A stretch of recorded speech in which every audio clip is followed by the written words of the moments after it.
that concludes our public comment portion of this agenda item.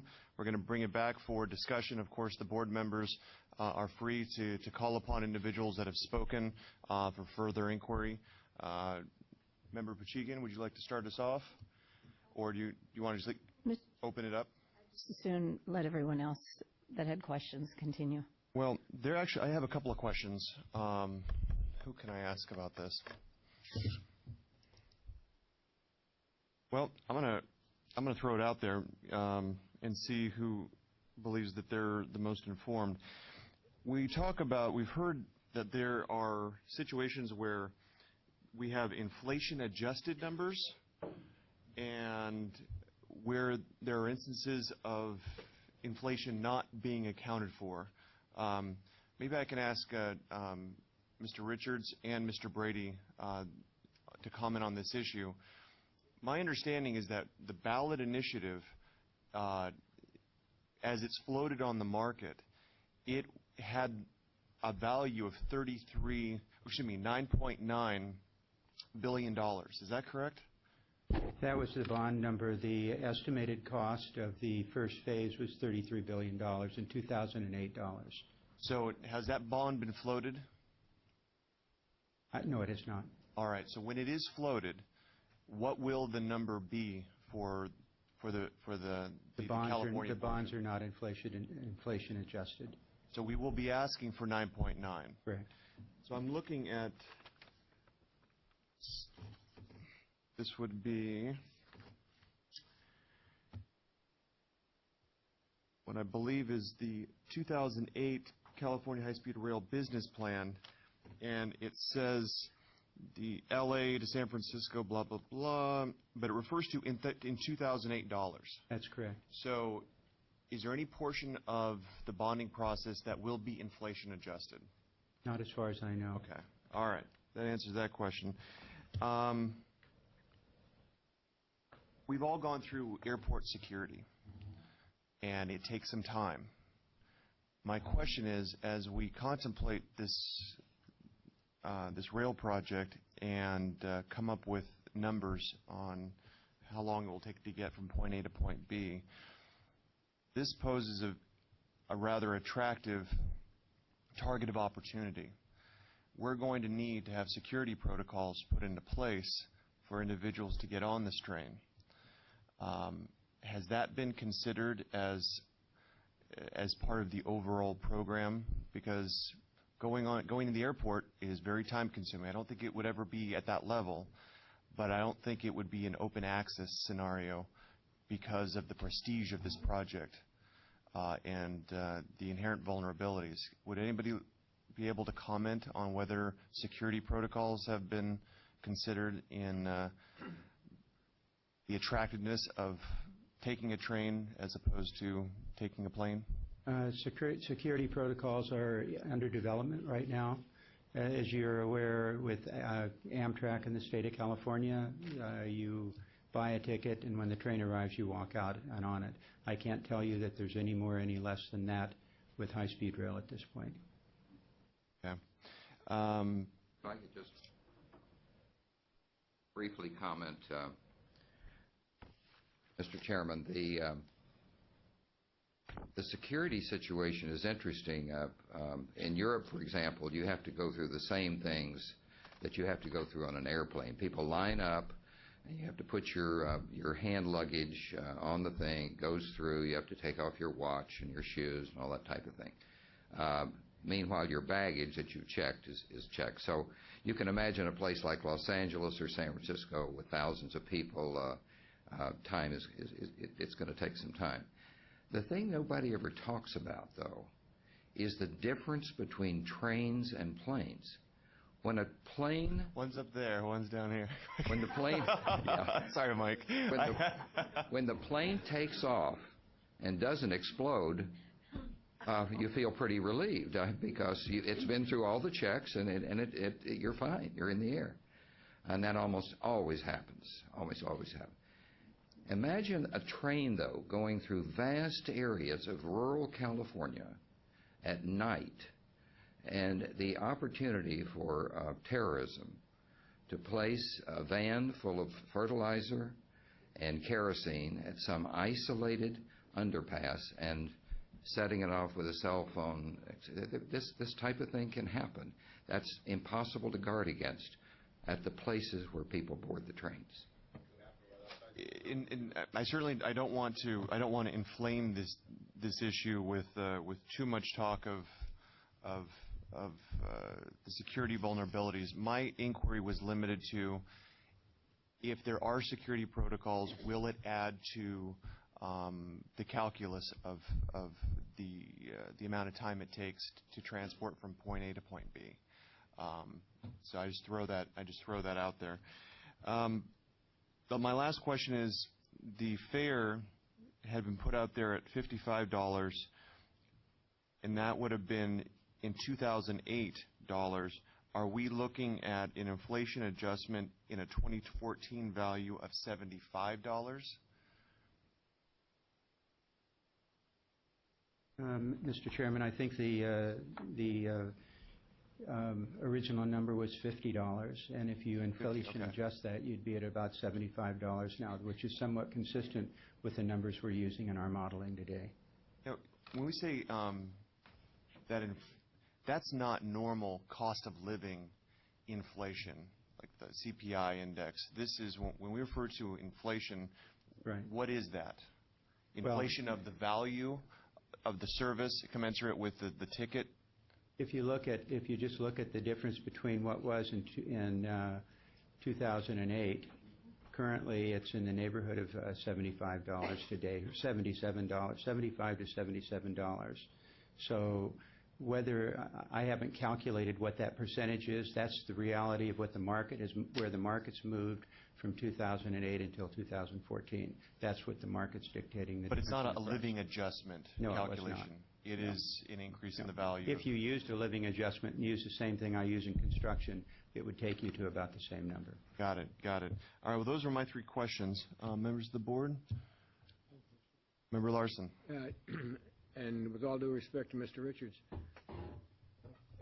fare that you're referring to, the 75%, is based on the fare from San Francisco to L.A. by air. Is that correct? That's correct, Mr. Larson. That is would be the discounted airfare from L.A. to San Francisco. The number that I think that we're using right now in the latest modeling, I think I saw, was at $83. If you look not at our modeling, but if you look, say, on Orbitz or something like that, you'll see anywhere from $70 to $77. Considering like the transportation or by air from Fresno to San Francisco or Fresno to L.A. is considerably more than... I absolutely agree. Yeah. Thank you.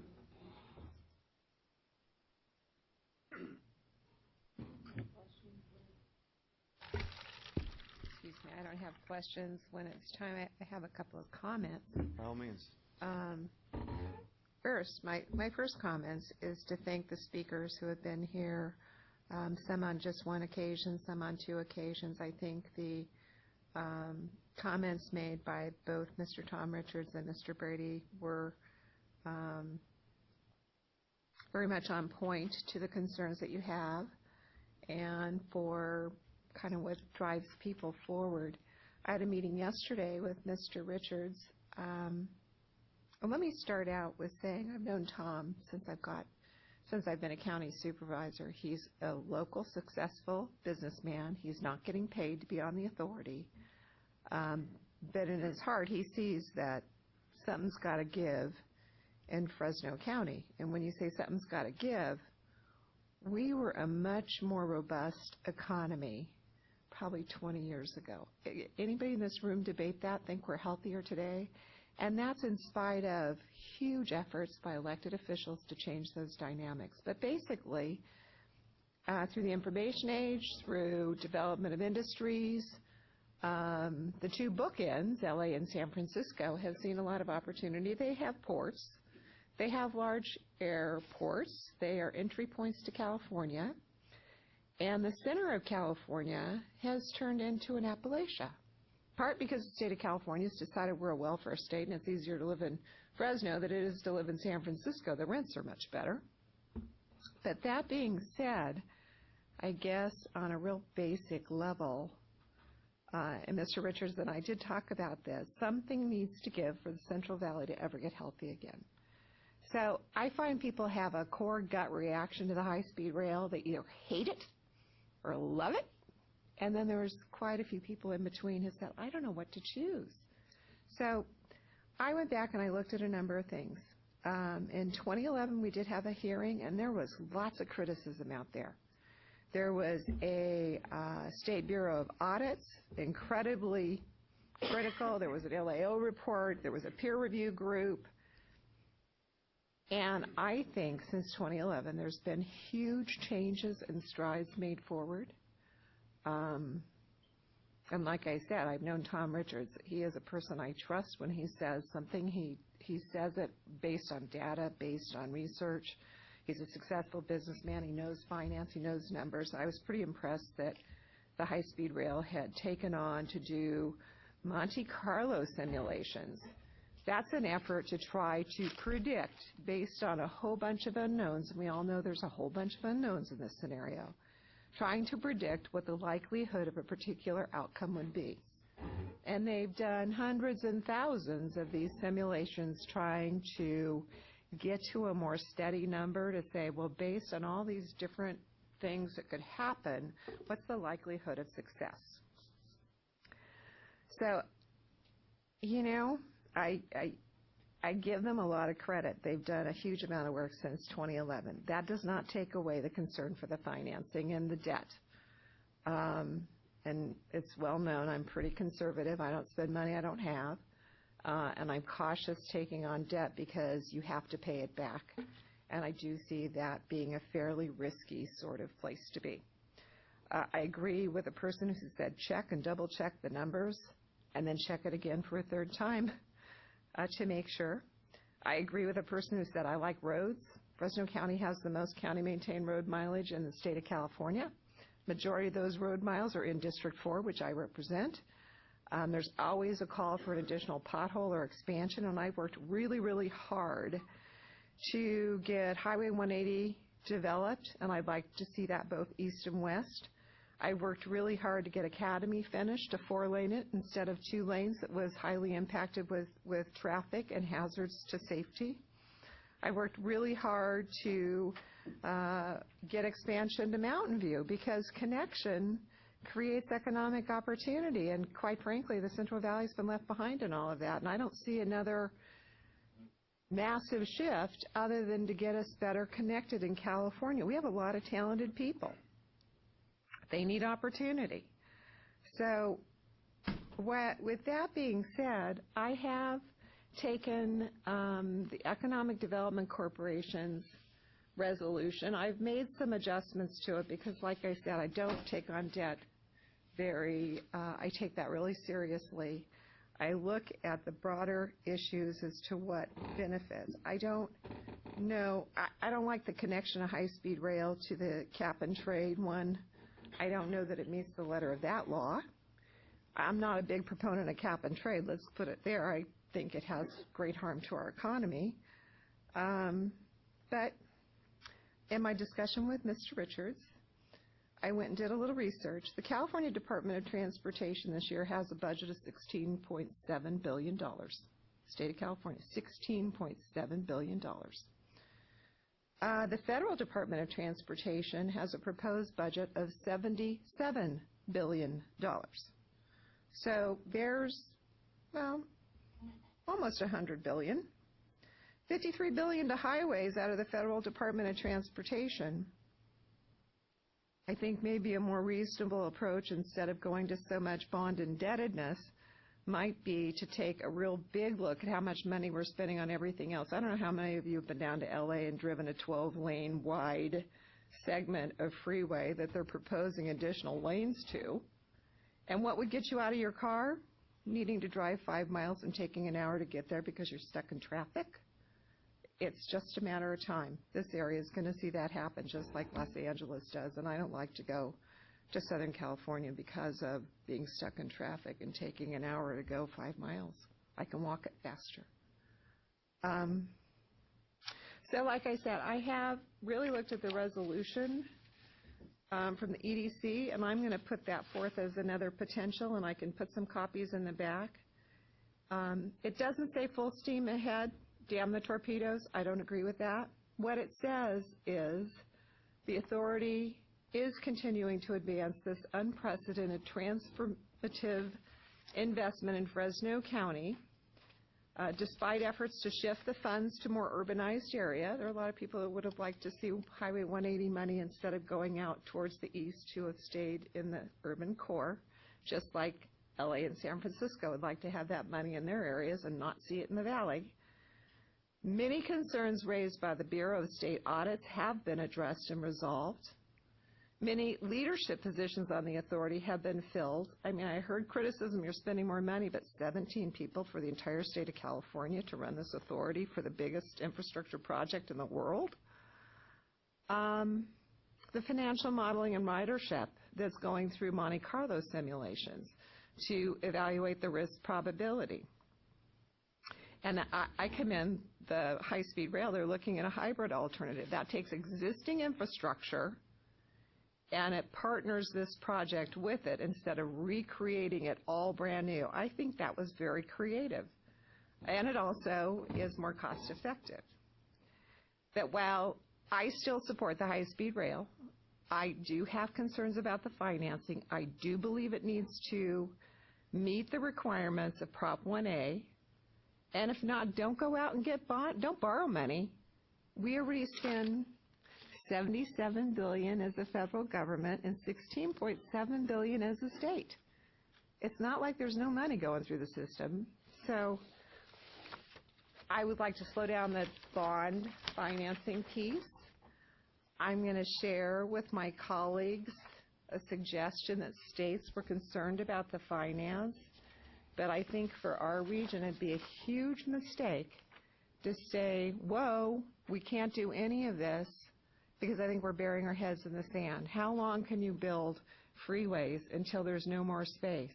And when they built it in Southern California, it cost $1 billion to go 10 miles. At some point, we're all going to be stuck in traffic. So just as a different approach to the issue, because I think our issues really are in many ways financial in nature, and it's unfortunate that the original leadership on the high-speed rail, I don't think they did a good job. I think they trespassed on people's property. I think it was, I don't care what the public thinks, we're going to do this to spite you. But I think there is good leadership there now. I appreciate Mr. Morales being here. He, in fact, called yesterday late evening when he was on one of his stops on the airplane because he couldn't get back to the West Coast because the plane kept getting stopped at different places and delayed. That's your transportation system.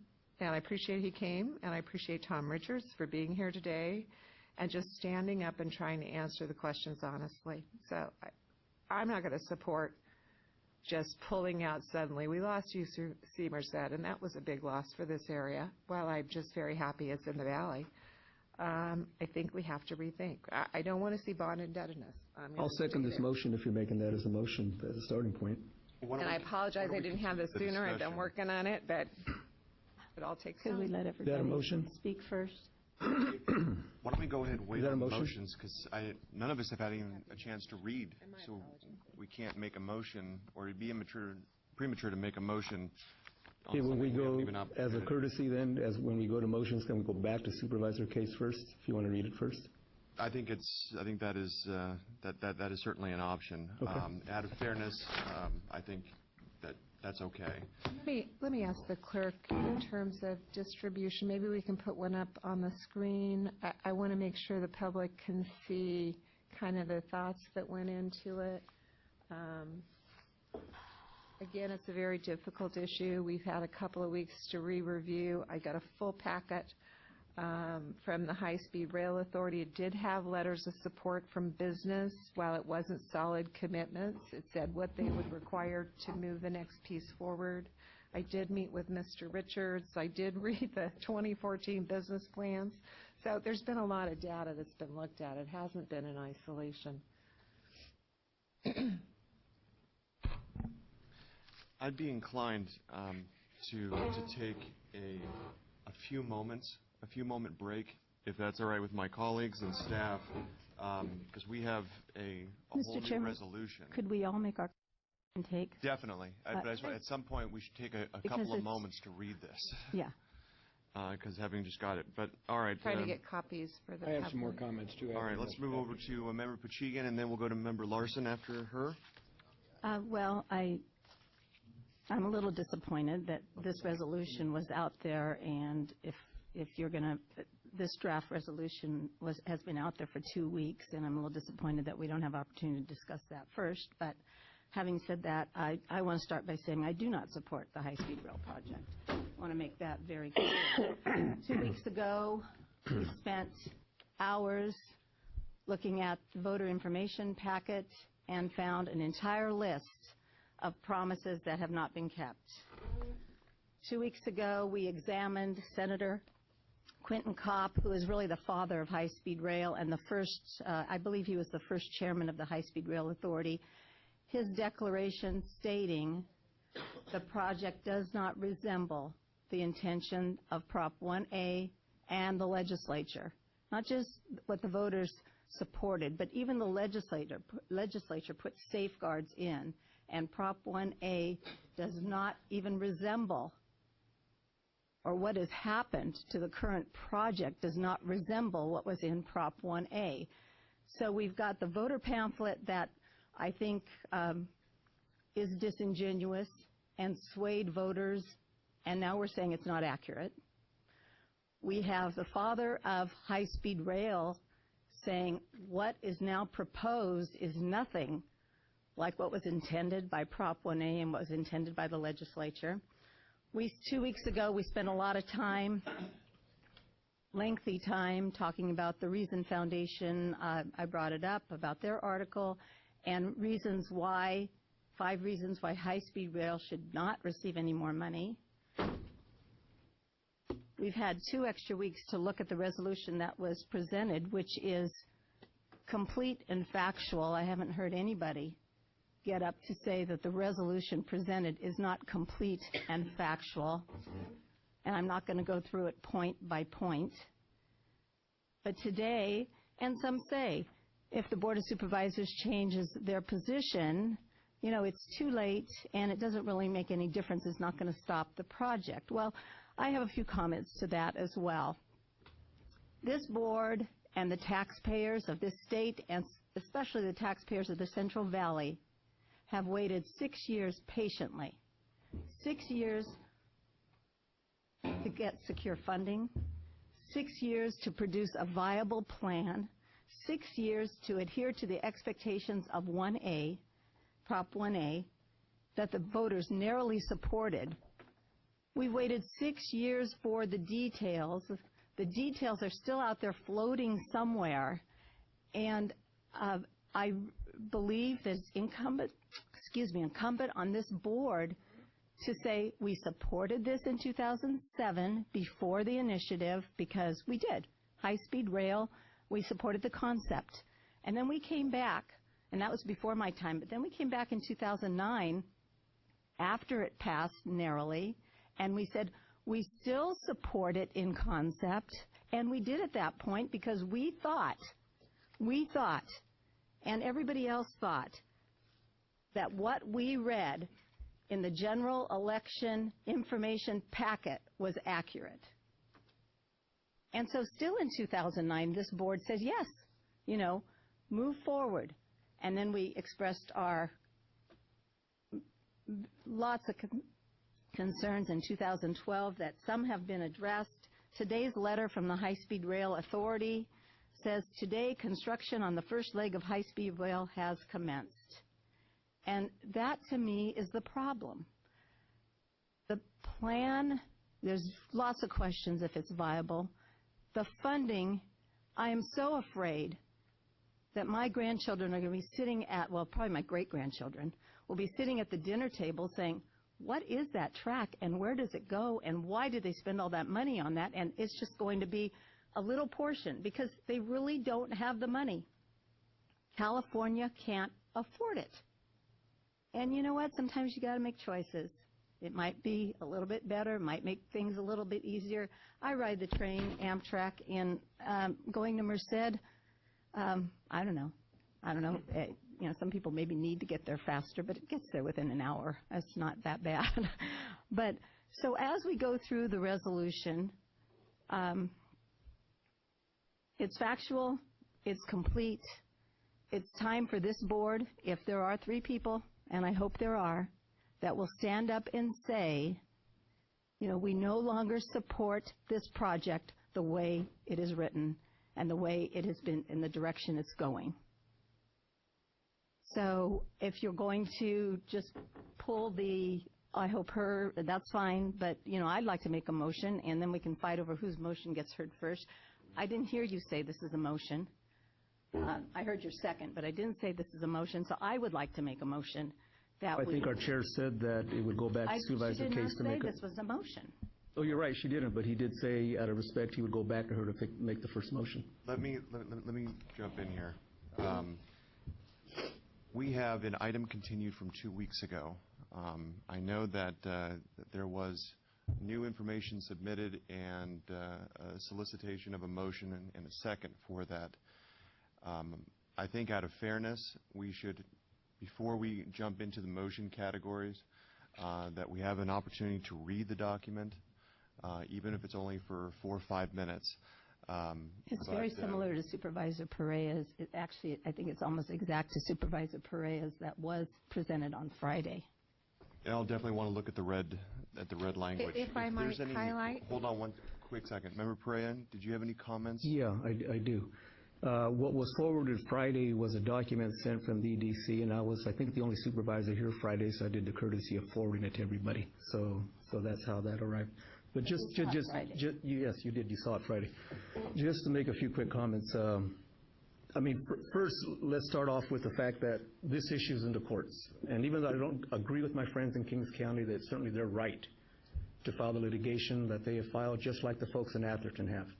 And the issue before the courts right now has to do primarily with CEQA and whether the spirit of Prop 1A is being followed. That's what's going to be litigated, and that's where a decision is going to be made, not in here. Okay, we spent 2, 3, 4 hours last week talking about it, a little less than 2 hours today. But at the end of the day, the decision on those 2 points aren't going to be made in this room. Now, the high-speed rail project, that's not the first rodeo for Fresno County or the state of California or the United States. We constantly build infrastructure projects in this country. Let me just give you an example. 180 east from Clovis to, where's it going to end up? Frankwood. Built in segments. It's a 23-year project. I know some folks here have some concern about, gosh, this has already been 6 or 7 years into being, and we don't have the first piece of track laid out yet. Well, it takes time to build infrastructure. It takes money, it takes planning, it takes engineering, and everything that goes with it. And if you looked at the funding mechanisms for those major projects or sections of 180 East, you can see that it's a combination of local money, state money, federal money. And when you're at the mercy of the federal government, like some folks would like to say here today, gosh, we don't know where the money's going to come from. That's really the way it works in the funding of public infrastructure. You wait for allocations from the feds, you wait for allocations from the state, you pass local initiatives to self-build and construct projects that you vision, and that's just the way the world works. When folks look at this project and act like, gosh, this is the first time we've ever built something, it's kind of silly. And I think we need to get over that. I know there are some folks who will not like high-speed rail ever, and some that will love it forever. Supervisor Case said, there's not much in the middle. But let me just leave you with a few things. And I have a lot more comments to make, but I'll just wait as it progresses. We talk about worried about our grandchildren and what the debt they may have, and California can't afford this. Let me just put this in context. And somebody made a cartoon analogy, and the cartoon I see is the world, and I see United States really bright light into the world. But then the next frame, I see a real dim light. And that dim light is somewhere along the line. The threat to this country isn't overseas. It's from within. This country doesn't believe in itself anymore. That's the problem here. When we appropriated $732 billion for a war in Iraq since 2001, the average of our expenditures in Iraq are $64 billion a year. The average of our war debt that was Afghanistan. In Iraq, it's $114 billion a year. Combined, you're talking about $4 to $6 trillion long-term of debt that this country has acquired. And it's debt. This wasn't cash we had in banks. So the last part of that cartoon is a bank. It's called the U.S. Treasury, which we all put money into, except there's no front door leading into this country. There's a back door leading around the world, paying for wars, paying for other people's infrastructure. I was just given an article this morning about China and how they're leading the charge on high-speed rail and how it's changed their economy, and it's showing all their gross national product. Just how it is just expediting their country and connecting it. Do they own CEQA? Then no, they don't. But you know what? That debt that we have in Iraq and Afghanistan, guess which country bought up all that debt? Okay, but I don't see all the protests and all the resolutions about that. The resolutions are saying is we're not strong enough. We're not good enough. We're not tough enough. Our kids don't deserve what our grandparents and grandparents gave us in the state interstate system that we have in this country, and the Hoover Dam, and the Golden State Bridge, the Panama Canal. Everything that made us great today is too hard for us. Well, you know what? It's not too hard for all of us. And we really have to think more and better of ourselves if we're going to move this country forward. And when you have this kind of debt, even Turkey is building a high-speed rail system. And I wonder where their money's coming from. How much aid do we give to these countries where they're investing in themselves? So this really is about an investment in ourselves. Yes, I bet every one of us, if we sit down in a room and have a cup of coffee, we are going to find a problem with this project. Just like we're going to have a problem with what's happening on 180 East. It took ag land. When 41, who remembers the old days when 41 didn't exist and it just ended at Bullard Avenue? And everybody was wondering, the Freeway 41 to nowhere, I guess somebody may have called it. It takes time. But we have to invest in ourselves, and that's what this is all about. And I think Supervisor Case hit the nail on the head, is this Board of Supervisors in the 1990s played a role in losing UC Merced because of a lack of vision and leadership. This board in the late 90s played a role in losing Children's Hospital across the river because we couldn't finish and pull off the United Campus that we had visioned in downtown Fresno.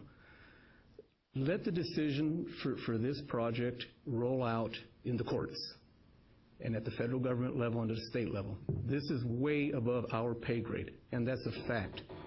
I think the bottom line today is we stay the course, we stay in our competition for the maintenance facility. And I'll underscore, you don't see supervisors here from Kings County. You don't see the mayor or any councilman from Kings County here. You don't see the economic development director from Kings County here or any other official. And there's a reason for that. Because the back channels, like we all know in politics, is I think the friendly competition, because I've been so involved in high-speed rail, is I've gotten the calls the last few weeks from Merced, from Madera, from Kings County. And some of them have been, can you include us in your training programs for the people that are going to go to work? Some of the other calls have been, we hope you guys pass that resolution because we're going to get back in the ballgame and we're going to start changing our positions for that maintenance facility. So just leave it alone, board. Let's just leave it alone. I would second Supervisor Case's mote, Rezo, if she introduces it right now. That's the way we stay the course. It's responsible. We ask for more information, but we move forward with where we're at. And if that's too hard, then I guess it's too hard. Member Larson. Yeah, I thank you, Mr. Chairman, and I've heard a lot of comments, but I've heard also a lot of criticism of this board. We're not visionary. You know what? On the west side of Fresno County right now, there's three $25 million projects going in for processing plants.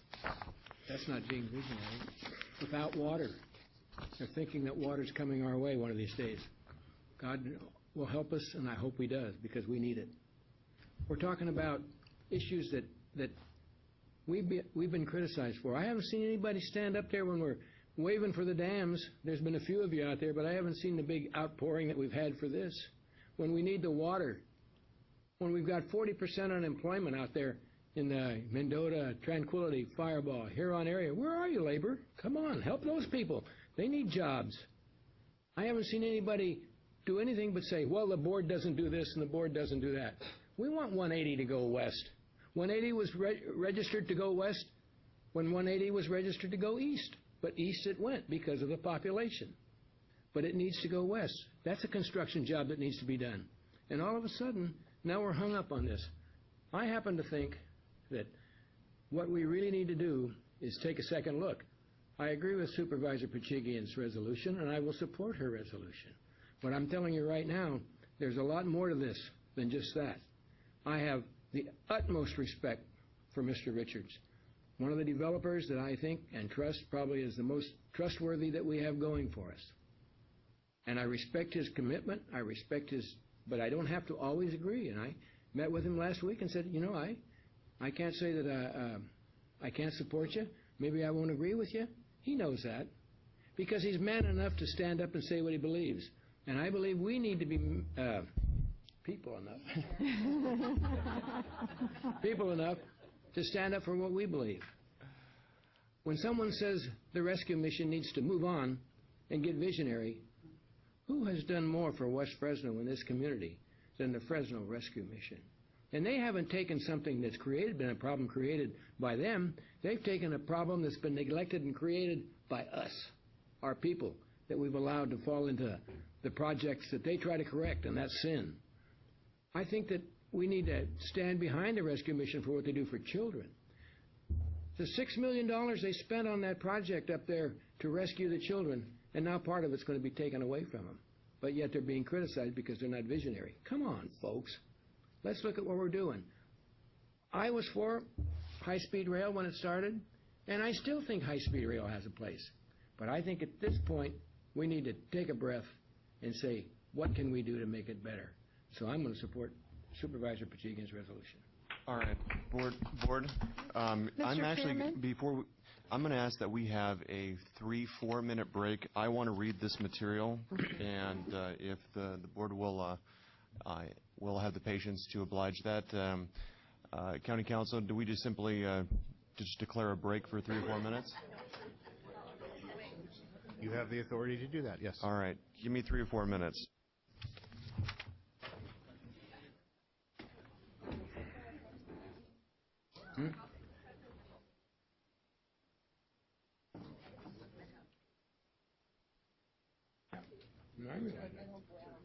Let me read this.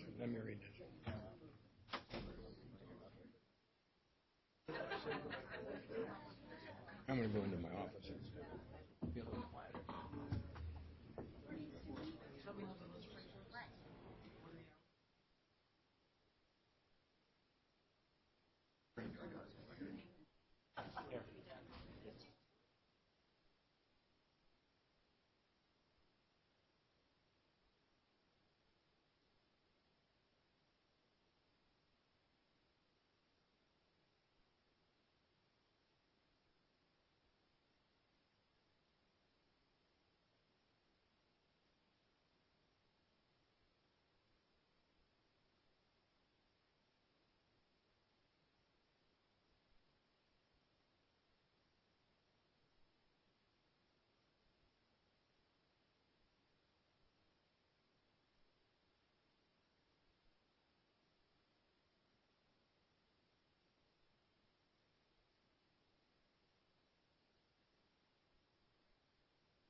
That's the word I was going to. All right, we're just waiting for some of the supervisors to return. We have 2 out here right now. Actually, we've got a third and a fourth in the audience.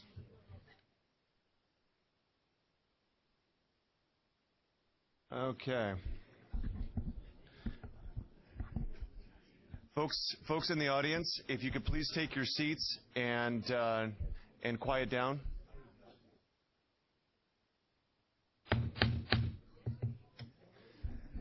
Folks, if you could please take your seats and quiet down. Thank you.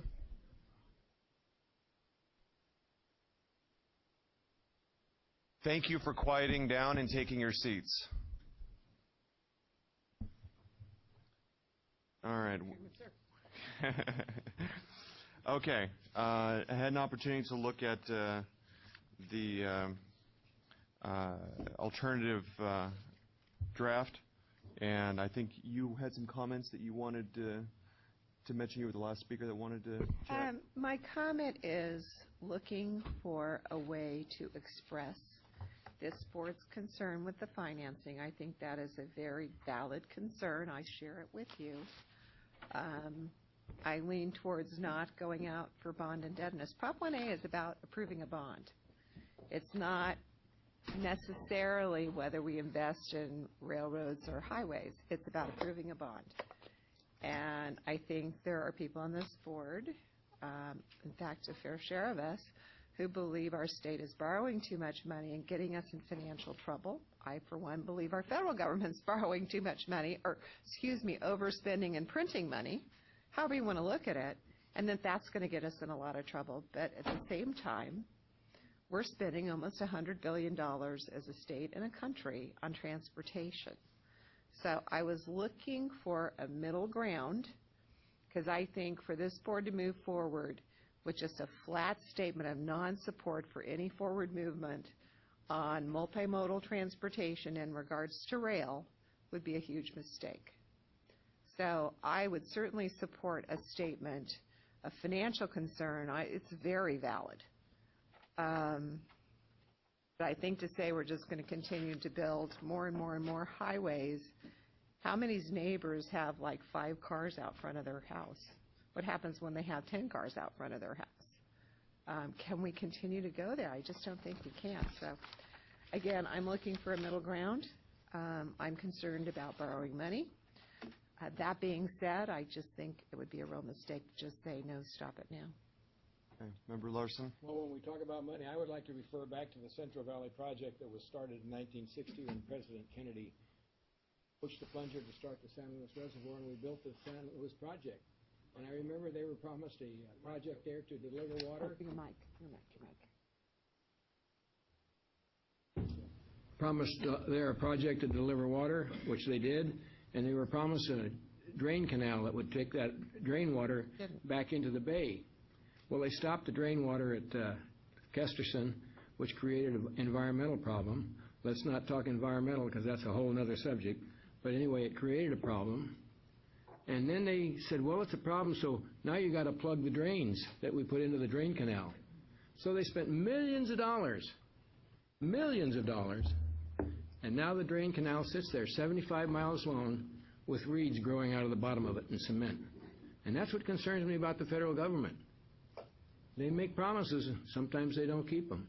And this is a prime example of what they didn't keep. So I'm a little bit concerned about saying you're going to get more money. Are we going to get more money? That's my concern. All right. Thank you. I didn't think I was actually going to even speak today. I have spoken on this topic, ad nauseum between 2010 and 2014. I mean, I didn't know there was anything left to say. In my mind, I'm looking at this as a ballot integrity issue. And I think if you are willing to entertain that as the focal point is, have we honored the wishes of the 2008 Prop 1A vote? I don't know how anybody could agree that those representations have been adhered to. If you look at the sheer dollar amount, if you look at the cost of taking the train from point A to point B, the timeline, the list goes on and on. There are representations in 2008 that I think were terribly compelling for the voters to approve this. Mind you, it was a fairly close vote. I think it was it 52-48, Debbie? I don't recall. But when I vote on something, just like you, I want to see that the wording is honest. And it's actually, I presume it to be honest and justifiable. This is not the case, which is one of the reasons why I had proposed that we submit a letter to the courts in the form of an amicus with the one question, just one question, because I think it encompasses everything that we're talking about today and over the last 4 or 5 years. Whether the projected cost, funding sources, and implementation measures of the high-speed rail project exceed the authority granted by the voters in Prop 1A. I believe the answer is in the affirmative. It has been exceeded in every conceivable way. And if that is an answer in the affirmative, that's consequential. That means that if they've overstepped themselves, how do we right this ship? I have, in my former capacity as a council member, I have submitted my concerns to the authority. I put it in writing. I've made voicemails. I've made emails. And throughout that entire exchange, I have gotten the fat bupkis. I have gotten very little information on this issue, and it came to a head with the submission of a formal letter and a press conference in 2011-2012. So expressing our concerns is so 2010. Where does that leave us today? I have, as others here, have the utmost respect for the representatives that have spoken, especially Tom Richards. He is a pillar in this community, and when he says something, I pay close attention because he's a man of integrity with serious gravity. He is an advocate today, as he has been for some time. We just happen to have different interpretations of the reality of this project and its ultimate viability. So if this were 2012, 2010, I would go along with an expression of concern. But I've already done that. I've done it multiple times. An expression of concern is not viable, just as the implementation of this project, in my opinion. I respect my colleagues, especially Member Perea, for passionately supporting this project, even though we disagree on a lot. He believes in this project, and I have to respect his conviction and sticking to those convictions. I do, however, believe that if anything is above our pay grade, it's the wars in Iraq and Afghanistan. That's above any seeming connection to Fresno County. But this is the boots-on-the-ground reality in Fresno County. This is not above our pay grade.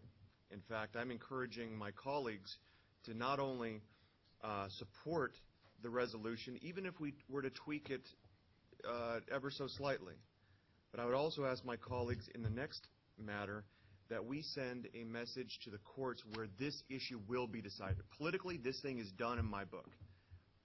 They're constructing or they're taking buildings away. They're preparing for the rail system. Politically, I think this is already running its course. So how do you vindicate and look after the interests of your constituency and your community? Where it matters. And the only place that I believe it matters right now is with the courts. And we can't get there without this resolution. So I will be supportive of the resolution in its current form, not without great reservation and even some heartburn. But I think it's the only thing left for us to do to send that clear message. I would ask that there be some consideration by the maker of the motion. Excuse me. We will have a motion discussion, but before that motion discussion happens, I would ask that the third recital from the bottom take the word boondoggle off and replace it with project, only because I think it deserves a higher level of consideration. And the addition of a new resolution at the end. So, and at the thereabouts, be it further resolved, this board requests the state legislature to put this matter before the voters for a revote in a special election. Because the courts will decide this in the fall, but if they decide that 2008 Prop 1A has been exceeded, the next question is, what do you do about it? And I believe a revote would be the most appropriate thing to do.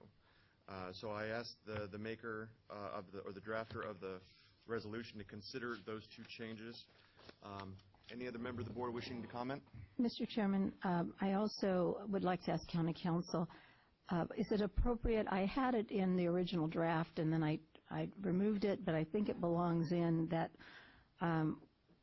we should rescind and revoke previous resolutions. Is that appropriate? It is appropriate for the board to amend the resolution that it's considering, and certainly if that is the pleasure of the board to revoke that prior resolution, that would make things more consistent. Are you okay with that? Say that again. To rescind and revoke the previous resolution. Oh yeah, that's fine. So it would read that the Fresno County Board of Supervisors rescinds and revokes previous resolutions and hereby opposes, is where I would put that.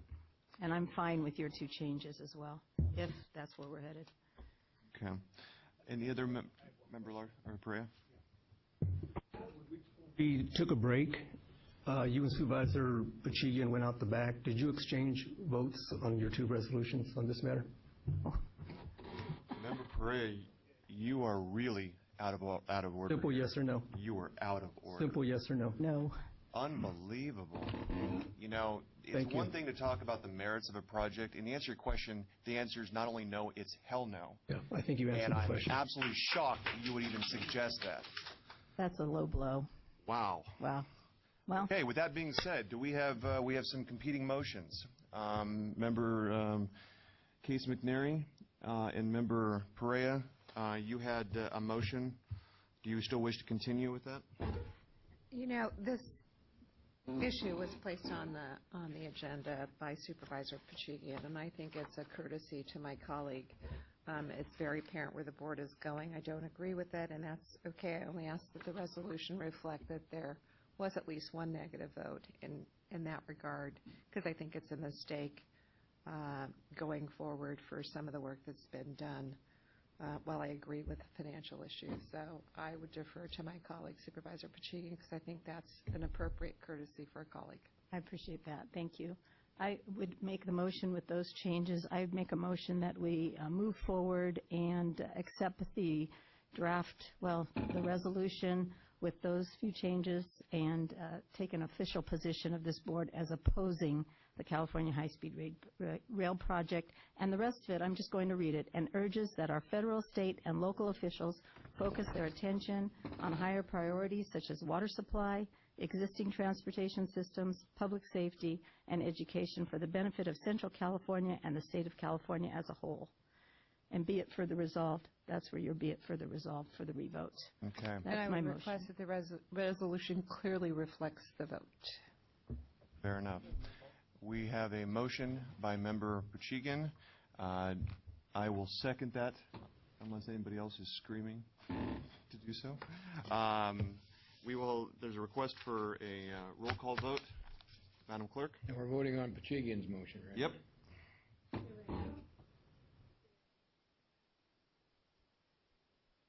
You gotta turn your mic on.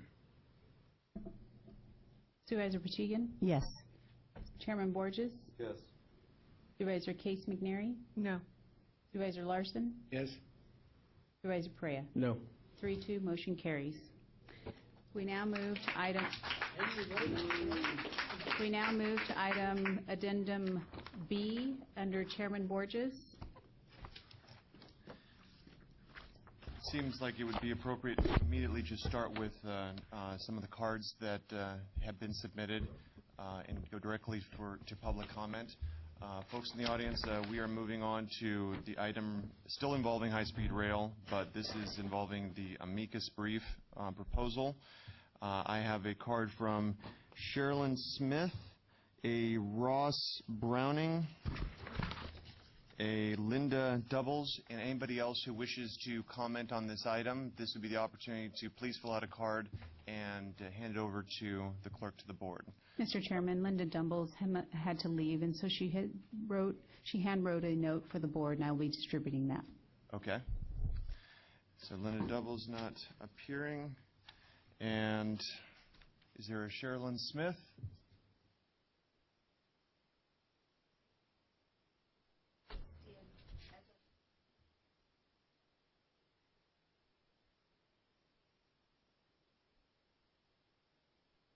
Not only of this county, but of the entire state. And in considering this amicus brief, please keep that in mind. You're tying now the next step closer to the Prop 1A proposition, closer to what we all voted for in this county and throughout the state. I want to talk about what that means in terms of what it is and what it isn't. It is holding HSRA accountable for its actions from the time that Prop 1A became law until the moment right now where we're having this meeting. It is not anything to do with future projections, future benefits, future goals, future outcomes. It is, have they completed to date what their duties, entrusted duties were as prescribed in Prop 1A? And that's what we're looking at specifically. I think looking at future projections is just fine, but it should not enter into your decision whether to do the amicus or not. We're here at this present moment in time looking back on what's taken place and asking HSRA if in fact they've upheld the public trust that was given over to them when that became a law. Therefore, I support what was said last meeting, both Mrs. Supervisor Pachigian and Supervisor Perea, whose district I happen to be in, and I happen to also be a very strong progressive thinker.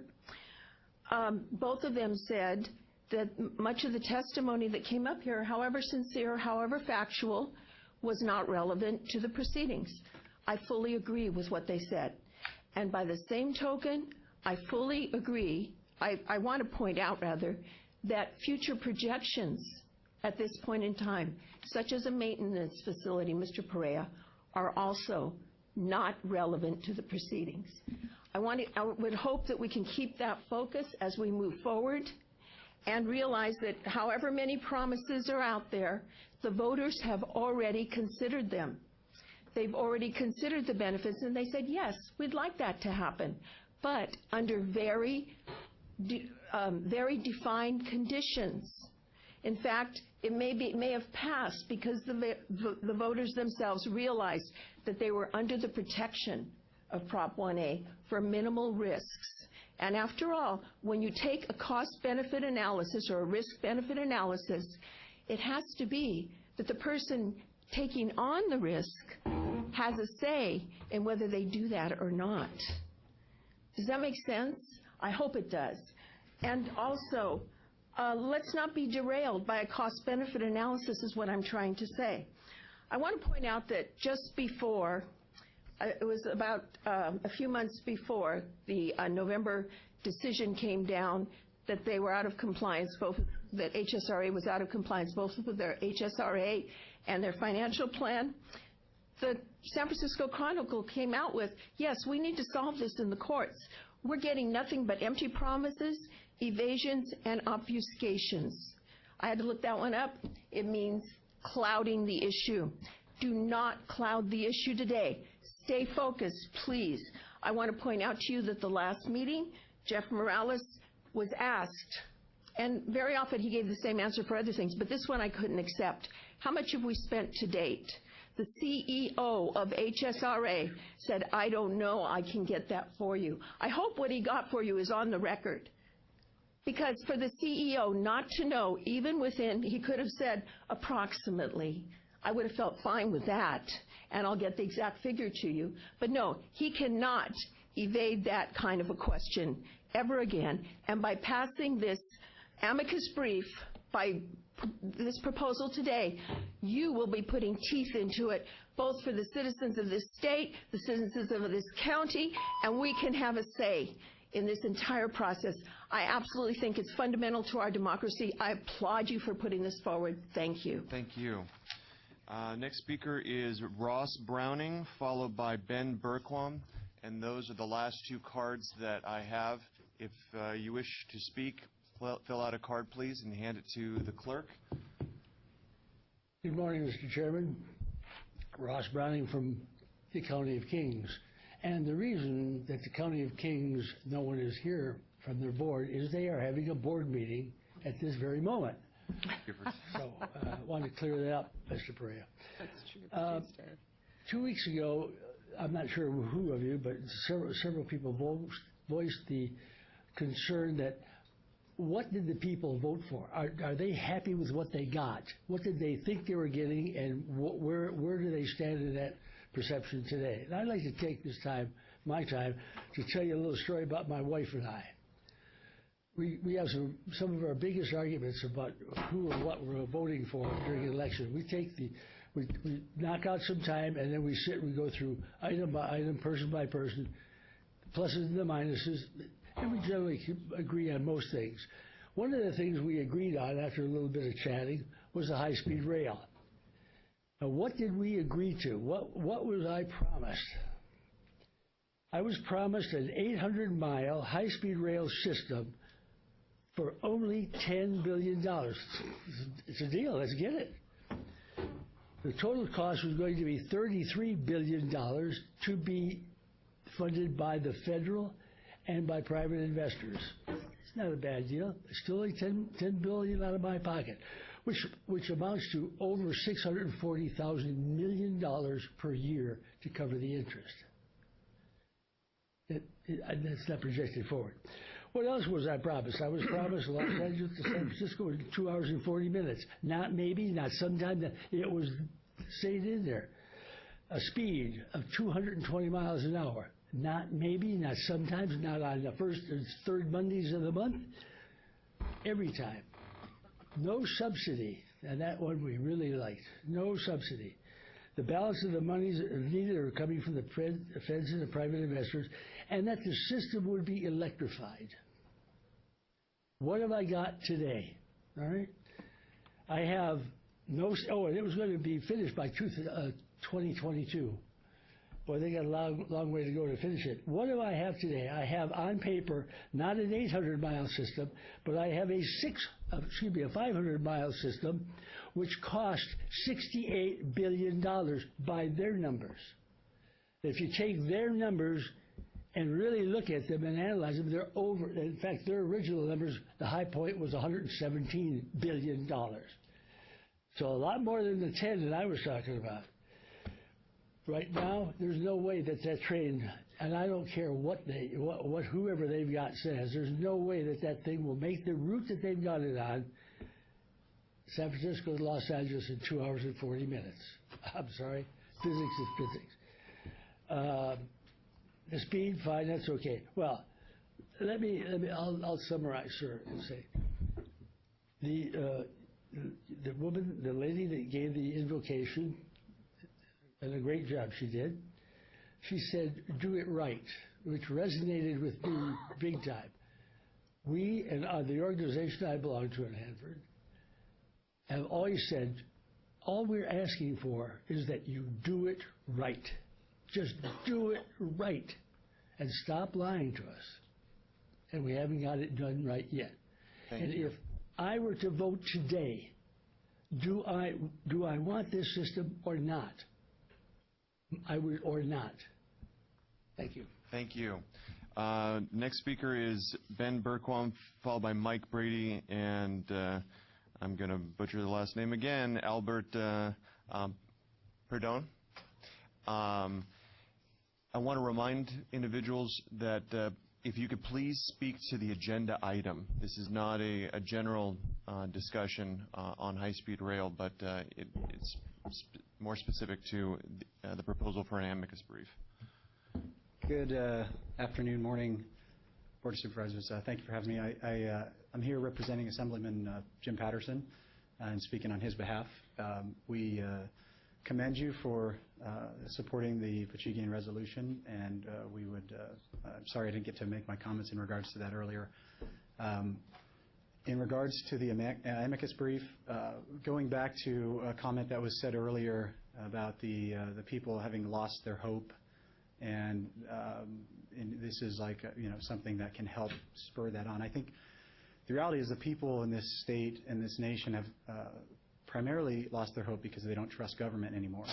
And they don't trust government because government isn't trustworthy in a lot of cases. They've wasted a lot of money. They've done projects that are either unfeasible or not within the country's best interests or the state's best interests or the region's best interests.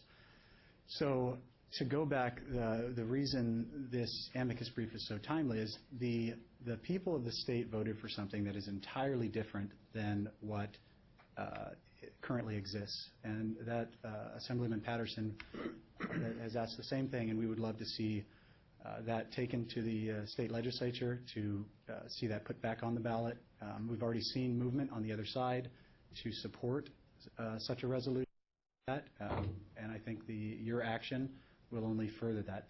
That being said, infrastructure, technology, and progress we are not opposed to that at all. We support that, but it needs to be fundamentally feasible and weighed out against the costs and benefits. This is not one of those projects. If it were, we would be supportive of it. There needs to be infrastructure development. The problem we see is we're talking about a pittance amount of dollars compared to the billions of dollars that we're losing to agriculture, as Supervisor Larson has already said. If we could just build the water infrastructure and stop the radical environmentalism that's going on in this region, we could make far more money than what we're going to make on a hub for high-speed rail that is not high-speed and may never get built. So we would just ask that the state reorganize its priorities, but we do support the amicus brief, and we applaud you for your movement on that. Thank you. Mr. Mike Brady.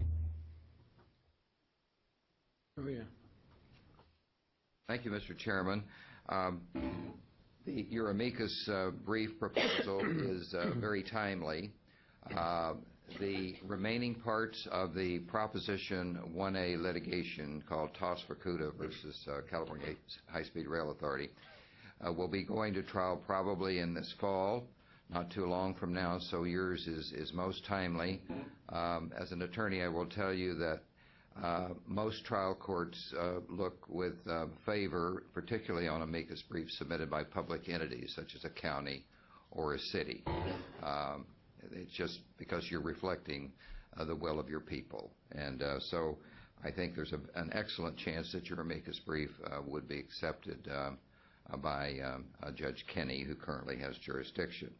Now, the most important thing is your amicus brief is also very focused, and properly so, on the exact three issues that are going to be going to trial when they go to trial. And you use the word in your amicus brief, implementation. We're focused on the implementation of the project. So the three issues that we're going to trial on are implementation issues. For example, will the authority be able to transport a passenger from LA to San Francisco in 2 hours and 40 minutes? That's implementation. That was actually the most important promise made to the voters, because like our little kids in the back seat, you're always asking, when are we going to get there? How long is it going to take? And that was certainly a very important promise, and that's implementation. So you are focused on that. The second implementation issue in this trial will be whether the operating costs are going to require a subsidy.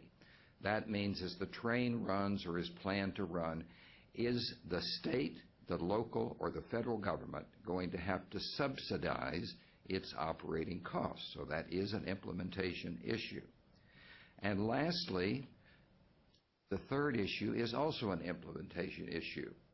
Did the voters get what they were promised? And this is implementation because we know they were promised a genuine high-speed rail system with one set of tracks going south and one set north exclusively for the use of high-speed trains, nobody else. Instead, after Proposition 1A was passed by the voters, the authority and the legislature changed the project so that part of the trip, the high-speed train will not have dedicated tracks, and it has to share tracks with regular commuter, non-electrified, well, I shouldn't say that. It would have to share tracks with regular commuter rail. And that is a huge implementation issue because it makes it impossible for the high-speed rail system to achieve the goals that it is required, the headway goals, the trip time goals, and so forth. So I think your resolution is appropriate, your amicus brief is timely, and it's well-focused, and I urge you to go forward with it. I think it will be well received. Thank you. Thank you. Question for Albert, Mr. I have a couple questions. If you have a couple questions, wait till For we Mr. finish Brady? public comment, Okay. and we'll bring you back. So just hold tight, sir. You're our last speaker. Yes, Albert Perdon again. I think there needs to be a point of clarification in your communication. There are two projects here. When I read the Los Angeles Times, the high-speed rail project is from San Francisco to Los Angeles. When I look at the ballot measure, the high-speed rail project is from Sacramento, the Bay Area, to the Inland Empire to San Diego. So when you state your position regarding the high-speed rail project, be clear in what you're for or what you're against. If you say we're against the 800-mile high-speed rail project that a majority of the voters approved, then you're taking a position against what the majority of the voters approved.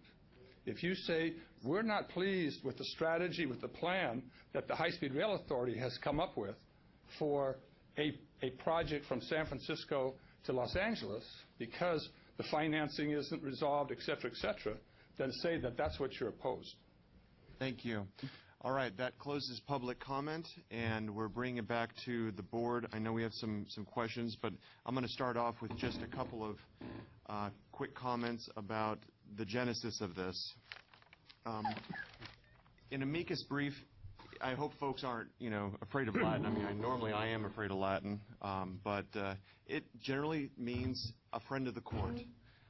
It allows parties that are outside of litigation to weigh in, and they can weigh in a number of fashions. It can be very detailed legal argumentation, and it can also be commentary on the social impact or the community impact of any given matter.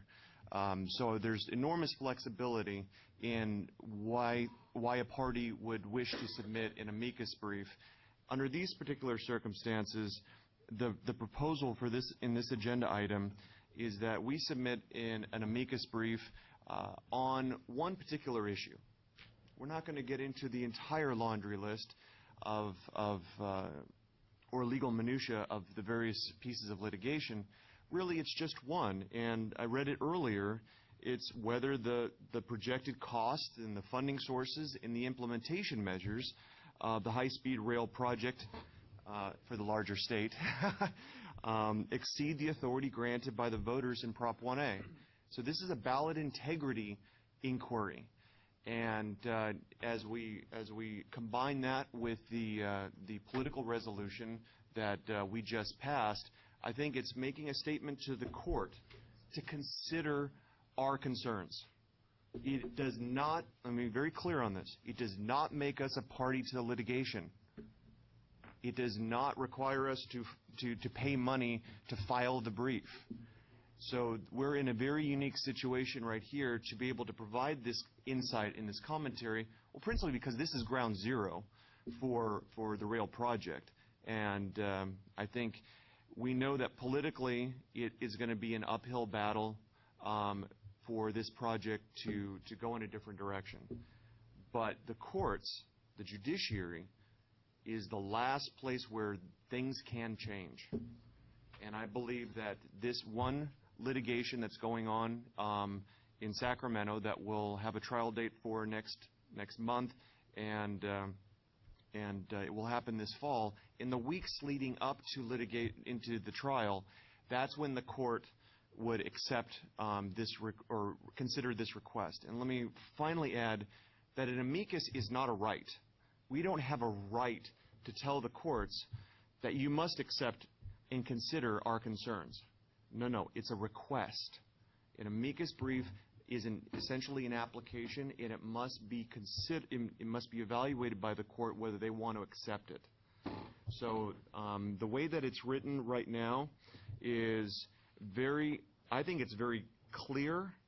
It is clean because we're not getting into all the legal argumentation, but it puts forward this, the stated concerns of the cost and the sourcing of money and the implementation measures. I will say that my understanding, and I've been talking closely with County Council and other attorneys that are involved in this process, beyond Mr. Brady, of course, is that it's entirely appropriate for us to take a position on this in open session. This is not, in my estimation, a closed session issue. I imagine some folks will say that we should be doing it in closed session, but there are no costs to the county to file a brief. There's no legal liability because we have no relationship to litigation, all right? And we are not a direct party in the litigation.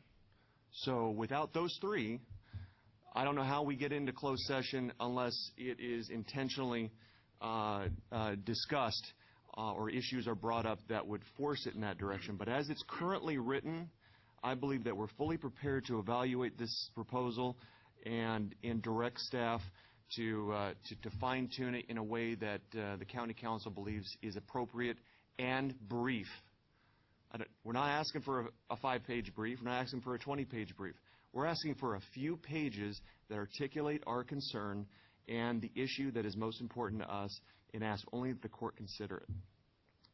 That being said, I'd like to, Member Larson, or is it Pacheco? Chairman, just before the discussion starts, I would just say that the board needs to be aware of the fact that if it has more in detail questions, I think those types of things would be appropriate for closed session opposed to open session. My office has enough direction from the matters that are placed on the agenda in public to draft a brief setting forth what the pleasure of the board is, if that's what the board's direction is. My intention would be that we would most likely return to the board in closed session with the draft of the brief prior to filing it.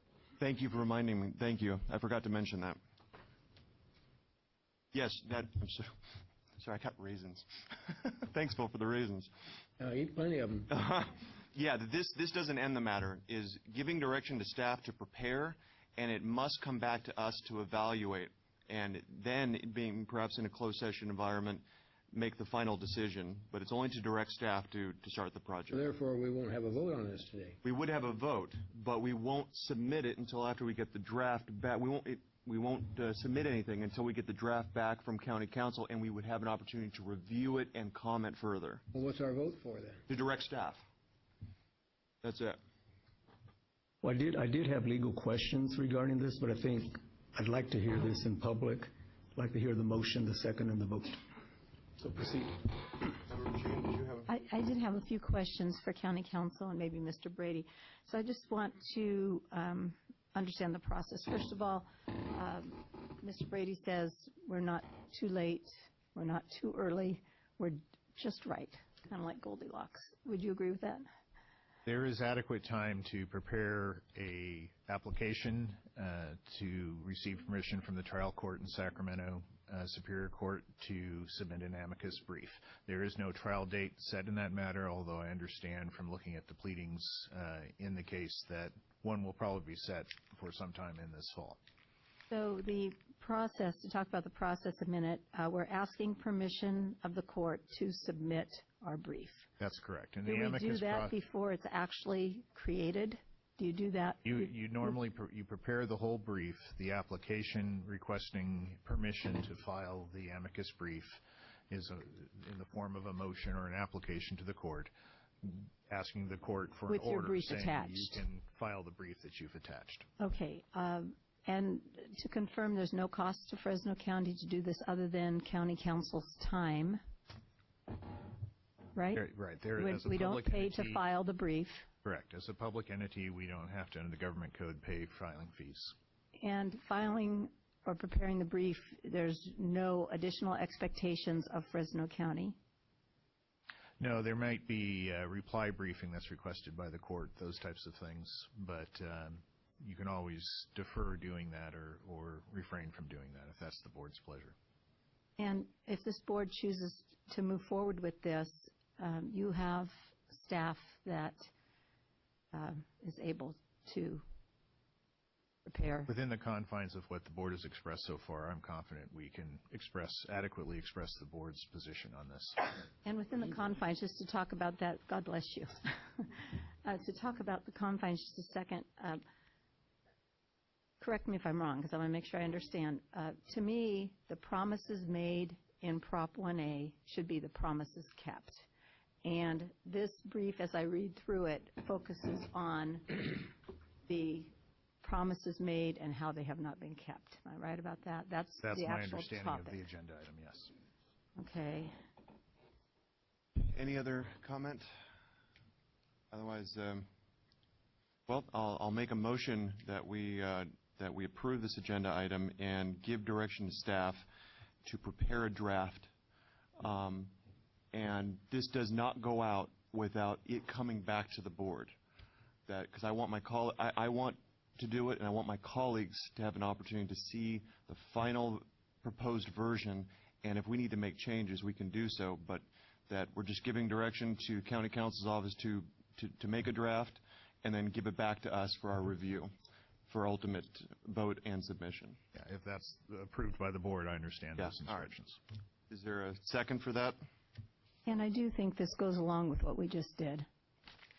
I think this is logical to move forward because the problem, the reason we opposed most of that resolution that a majority passed was that the promises made have not been the promises kept.